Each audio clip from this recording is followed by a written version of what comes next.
गणेश जी की खीर वाली कहानी। एक ज्ञानवर्धक प्रसंग। नमस्कार दोस्तों, एक बार फिर से आपके अपने चैनल ज्ञान टुडे टीवी पर आपका हार्दिक स्वागत है।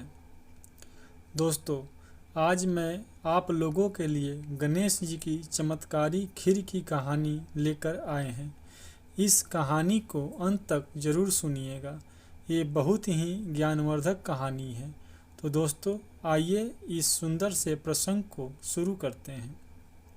तो दोस्तों, एक बार की बात है, गणेश जी पृथ्वी लोक पर भ्रमण करने के लिए आए हुए थे। तो एक दिन गणेश जी को खीर खाने का मन हुआ, तो वो सोचने लगे, खीर मैं किससे बनवाऊं? ऐसे मैं जाऊंगा किसी के घर तो लोग मुझे पहचान लेंगे। फिर गणेश जी अपना रूप बदल कर एक छोटे से बालक का कर लिए। अब गणेश जी एक छोटे बालक के रूप में चिमटी में चावल और चमचे में दूध लेकर निकले। वो हर किसी से कह रहे थे कि कोई मेरी खीर बना दो, कोई मेरी खीर बना दो। काफ़ी घूमने के बाद गणेश जी एक गांव में पहुँचे।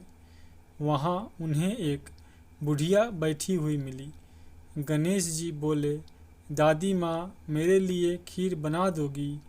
बुढ़िया ने कहा, हाँ बना दूंगी।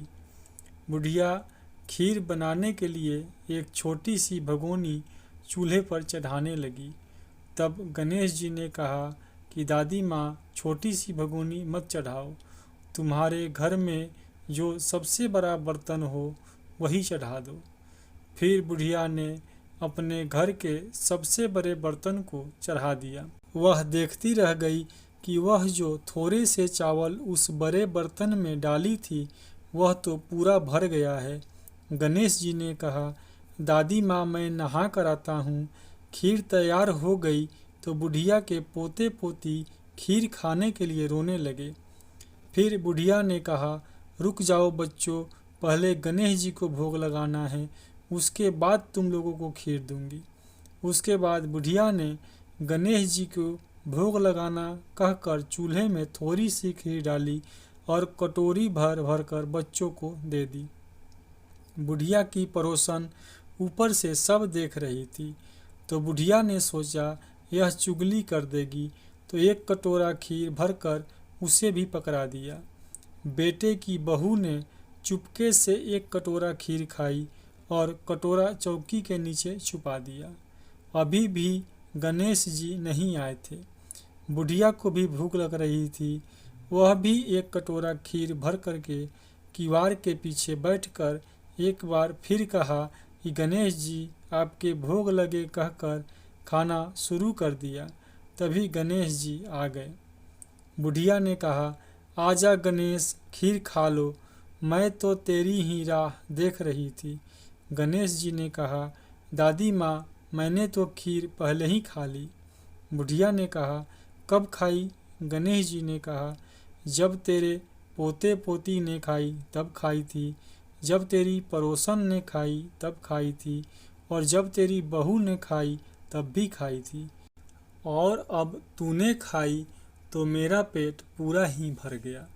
बुढ़िया ने कहा, बेटा, और सारी बात तो सच है, पर बहू बेचारी का नाम तो मत लो। वह तो सुबह से काम में लगी है, उसने फिर कब खाई? गणेश जी ने कहा, चौकी के नीचे देखो, जूठा कटोरा पड़ा है, और तूने तो मेरे लिए भोग तो लगाया, तुम्हारी बहू तो बिना भोग लगाए ही खीर खा गई। बुढ़िया ने कहा, बेटा, घर की बात है, घर में ही रहने दो। अब बताओ, बची हुई खीर का क्या करूं? गणेश जी ने कहा, बची हुई खीर पूरे नगर में बंटवा दो। बुढ़िया ने पूरे नगर में खीर बंटवा दी, फिर भी बर्तन पूरा ही भरा हुआ था। बुढ़िया बहुत परेशान हो गई कि ये खीर खत्म क्यों नहीं हो रहा है। तभी ये बात राजा को पता लगा, तो राजा ने बुढ़िया को राजमहल में बुलाया। तो बुढ़िया राजमहल में गई। फिर राजा ने पूछा, बुढ़िया, ये बताओ, तुम्हारे पास कौन सा ऐसा बर्तन है जिसका खीर खत्म नहीं हो रहा है? बुढ़िया ने कहा, राजा जी आप ले लो। राजा जी ने खीर का बर्तन महल में मंगा लिया।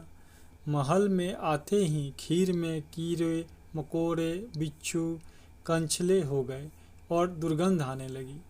यह देखकर राजा जी ने बुढ़िया से कहा, बुढ़िया बर्तन वापस ले जा। जा, तुझे हमने तुम्हारे बर्तन वापस दे दिए। बुढ़िया ने कहा, राजा जी आप मुझे बर्तन दे देते तो पहले ही कभी ये दे दिए होते। यह बर्तन तो मुझे मेरे गणेश जी ने दिया है। बुढ़िया ने बर्तन वापस ले लिया। बुढ़िया के हाथ में आते ही बर्तन फिर से सुगंधित हो गई। घर आकर बुढ़िया ने गणेश जी से कहा, बची हुई खीर का क्या करें? गणेश जी ने कहा, झोपड़ी के कोने में गड्ढा खोदकर गाड़ दो। उसी जगह सुबह उठकर वापस खोदेगी तो धन के 2 घड़े मिलेंगे। ऐसा कहकर गणेश जी अंतर्ध्यान हो गए और जाते समय झोपड़ी को लात मारते हुए गए तो झोपड़ी के स्थान पर महल हो गया। सुबह बहू ने फावड़ा लेकर पूरे घर को खोद दिया तो कुछ भी नहीं मिला। बहू ने कहा, सासू जी तुम्हारे गणेश जी तो झूठे हैं। सास ने कहा, बहू मेरे गणेश जी झूठे तो नहीं हैं, ला मैं देखूं। वह सुई लेकर खोजने लगी तो टन टन करते 2 धन के घड़े निकल आए। बहू ने कहा, सासू जी गणेश जी तो सच्चे ही हैं। सास ने कहा, गणेश जी तो भावनाओं के भूखे हैं। फिर बहू ने हाथ जोड़कर गणेश जी को अंतर्ध्यान करके विनती की और कहा, हे गणेश जी जैसे आपने हमारे सासू माँ को धन के घड़े दिए वैसा ही सबको देना। गणेश जी की कहानी कहने वाले, हुंकार भरने वाले और आसपास के लोग जो आपकी कथा सुनते हैं उन्हें भी देना। दोस्तों यह थी गणेश जी की खीर वाली कहानी। दोस्तों मैं आशा करता हूँ कि गणेश जी की खीर वाली कहानी आप सभी को बहुत ज़्यादा पसंद आई होगी। दोस्तों यह कहानी आपको कैसी लगी हमें कमेंट करके ज़रूर बताइएगा। दोस्तों अगर अभी तक आपने हमारे चैनल को सब्सक्राइब नहीं किया है तो सब्सक्राइब ज़रूर करिएगा। धन्यवाद।